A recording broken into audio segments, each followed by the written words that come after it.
Sa dinami-raming araw ng sakit, ito ang pinakamadalas na dumadapo sa tao. Katunayan, sa loob ng isang taon, 3 hanggang 4 na beses tayo nagkakaroon nito. Kaya nga sa Ingles ang tawag natin dito, common colds. Kung tutuusin, natural na nagpo-produce ng mucus ang ating ilong. Pero dahil sa mga virus, nagkakaroon ng pamamaga sa lining sa loob nito. At bilang allergic reaction ng katawan, gumagawa ang ilong ng sobra-sobrang mucus na siyang tinatawag nating sipon.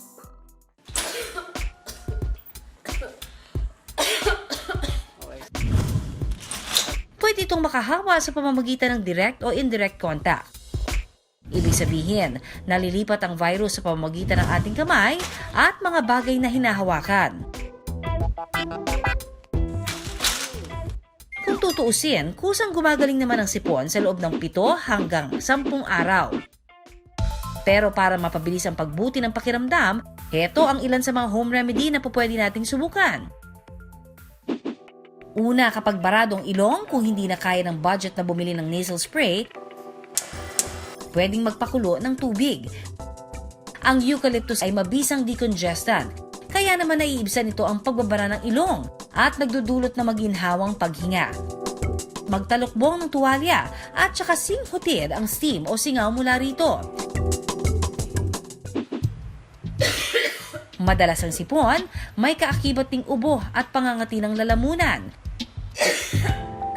Kaya ang sunod naman naming ituturo, 2-in-1. Hiwain lang ang luya sa maliliit na piraso. Pakuluan.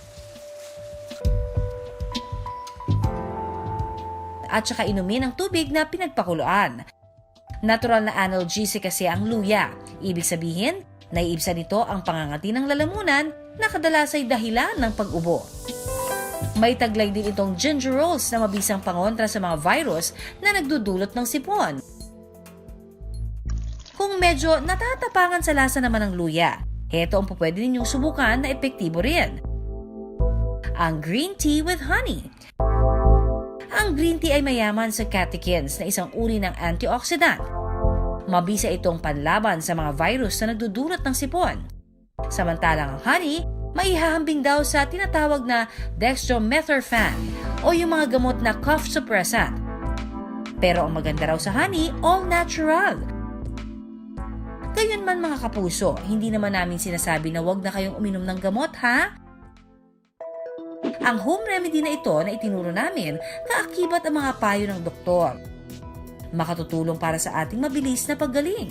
Kaya naman, say goodbye sa ubot sipon.